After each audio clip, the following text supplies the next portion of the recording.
I want to talk about, I wrestled. Oh, yeah? Yeah, I was a wrestler, Very cool. and I really like to hire wrestlers. Yeah. Because they take the ownership. They're just like, and then I like to hire team players, so they kind of grow into this team player. What did wrestling teach you? Like, because you're obviously super competitive if you wrestled. Yeah. Wrestling taught me everything. Everyone's looking at you and you either win or you lose right in front of everyone, One of the biggest fears most entrepreneurs have is like, they're scared to, especially first-time entrepreneurs, they're scared to try something because they failed and they're a failure.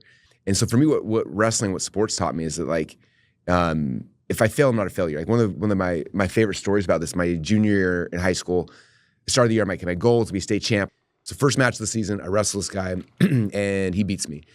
And I was just devastated because in my mind, I'm gonna be state champ and I just lost first match of the entire season. And I'm so lucky because my dad was awesome. Like he filmed the match. And then I remember going home that night and I went to bed just like feeling depressed and sorry for myself and everything. And my dad watched it over like all night long. My dad slept the entire night. I wake up next morning, about to go to school. And he's like, Russell, come here. And we spent an hour drilling.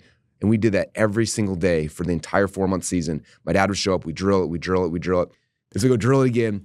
We go out there in this match and I wrestled this guy who, 4 months earlier beat me. And we had the same match. And this time I beat him. Win the state title. It's like, one of the greatest moments of my life. And I remember driving home in the car that night and I had the thought of just like, oh my gosh, like when I lost 4 months ago, I thought I was a failure. And I was like, no, and we came back and we drilled it, we fixed it, we fine-tuned things. And I think that's what I try to instill in my entrepreneurs, just like, okay, when you're creating a business or a funnel, whatever, like throw it out there. But the problem with most entrepreneurs is they don't do the first version because they're so scared of failing. And I think that athletics and sports taught me just like you lose all the time in sports, right? And it's okay because like you go through that process, you learn a bunch, and then it's the tweaks and the changes, the iterations that make things win. Like our business now, like we roll out a new offer, and we roll out a lot of offers, and we roll them out really, really fast. And I'm just like testing the market, like see what happens. And then sometimes it's like, it's probably not gonna go anywhere. Other times it's like, okay, something's there. It didn't work the way we're supposed to, but now we know. And then we'll sit there and we'll tweak and we'll change and we'll tweak and we'll change. And our goal anytime we have new offers, like how do we get to the spot where we can spend $1 million a month in ads profitably on this offer? Like that's like a winner for us, right? And so for us, it's like, okay, we did it. And it's like, there's numbers and then tweaking, changing until we get to the spot where that's the numbers coming in, And so, I don't know, that's what athletics taught me. And I think for those who haven't been athletes, it's like learning that, like if you fail, you're not a failure. Failure is a good thing. Fail forward. I mean, look, I get on stages all the time and I'm like, I'm the largest failure in this room, guaranteed. But it's by the time you're trying to load the gun, I've already missed the target 18 times. Yeah. And now I'm hitting the bullseye every time because I jump right in. And I jump in and I'm like, and everybody goes, dude, that's not going to work. I'm like, you're right. It's not going to work, but we're going to get it to work because it's hard. Yeah. There's something in my DNA. I've got ADHD. I don't care about failing. I don't care about embarrassing myself. I'd stop caring about what other people think. To a certain extent, I care a lot about my fiance and my family. But do you think some people are born entrepreneurs? There's a book I read a while ago called Driven. I don't know if you've read that book. It talks about there's like a gene. There is a gene. That people actually have that are more driven. Yeah. And I think somebody can learn to be entrepreneurial, but I definitely think that like there's some people are born with it with that as a tendency, and some people aren't. One of my first mentors told me, he's like, there's two types of people in this world. There's starters and there's finishers. They figure out who you are and surround yourself with the others. And so I think I'm one of the greatest starters of all time, and I've got like 400 finishers. Well, someone told me it's like we're like kites. But there's got to be like the integrator on the ground holding the string to make sure that we can like fly. Otherwise, we just like go off and like we're. That's we're a really gone. good analogy. And I was like, that's how I feel sometimes. If it wasn't for all the people around me that are holding the strings, I'd be a wreck. I'd be a nightmare. It's so true, man. I can't agree more. It's like what I've learned to do is write things down, have systems that get really, really organized people around me. Yeah. So your digital marketing book trilogy has sold more than 500,000 copies worldwide. Over to 1 million now. It's over 1 million. Yeah, 2 and 3 books sold over 1 million copies. So yeah. What's your thought on when you write a book? What's the main reasoning behind it? Is it like a tripwire or whatever? Kind of, but for me, it's like I believe every great movement throughout time started with a book, right? And so it's like giving people the playbook to understand how to play in your world, right? What Tony Robbins, like the books he's rolled out over the last decade, right? Like he wrote Money Mastered the Game. It was his first book he'd written in 20 years. But the goal was he had a big fund that he was trying to raise money for, right? So writes the book, teaching the strategies, launches the book, and I don't know the numbers. It's like, I think it's like $6 or $10 billion. Readers are leaders, dude. Yeah. And taking the time. Jim Quick, I was on a podcast with him recently. blew my mind because I'm like, dude, I must be lazy.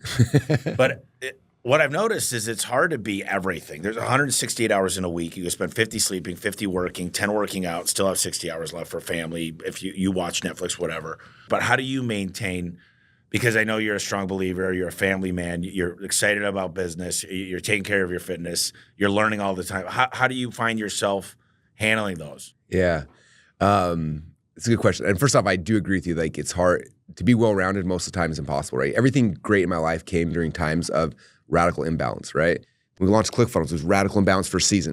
But then you can snap back to something more balanced. And so for me, it's just very much, it's like I had to learn how to become very present in the thing that I'm doing right now. So like literally when I get to my house, like I drive in my garage at night, and I come in the door, like I stop for a second before the door and I'm just like, okay, like Russell Brunson, I'm leaving him here and Russell's coming in the door. Like it's two different people, right? I come in and now I'm it's an alter ego. Husband. Yep, if I'm a husband, I'm a father. This is where I'm at. We had one of my mentors he wanted me and my team to do a time study. Yep. For. Yeah. And for me, it was like I got done. I was like, wow, I got a lot done today. And everyone else on my team was like, yeah, I'm only working like an hour a day. I'm like, what?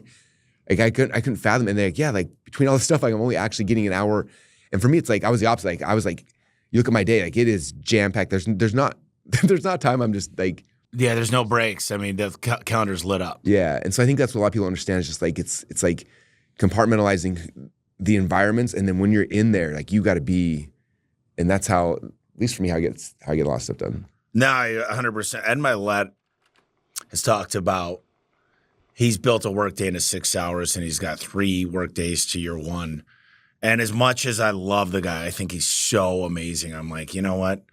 I don't want to outwork anybody anymore. I've served my time. I want to out-delegate. Served my time, yeah. I want to out-delegate, and Yeah, I want to good. trust people, but I hold them to the highest standard of what I hold myself to. And I'm like, I'm not being tough on you. I'm way harder on myself. I got 3 repeat questions, and we'll jump back into some more. These are what I ask everybody. So what's one game-changing piece of advice you wish you knew in your 20s? This is actually something you mentioned earlier. It's based on one of Ben Hardy's books, but The Who, Not the How. For the first decade of my business, like I thought I had to be the guy who did everything.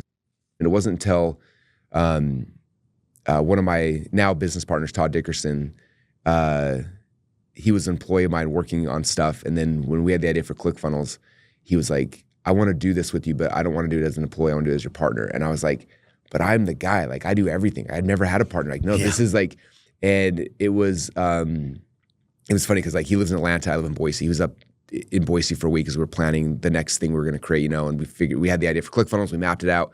And I'm driving back to the airport. That's when he tells me, he's just like, I don't want to do this as your employee. I want to do it as your partner.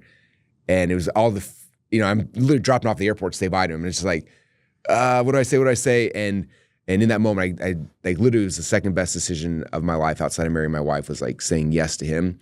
And I was like, oh my gosh, like I realized now, like seeing now a decade later, like what we were able to create because he had ownership, because he was, all that stuff. It's like step number 1 now for me is like, who's the dream team we're assembling to be able to do the thing, and being okay giving away a lot of what we're doing as opposed to trying to keep and hoard it all myself. Yeah.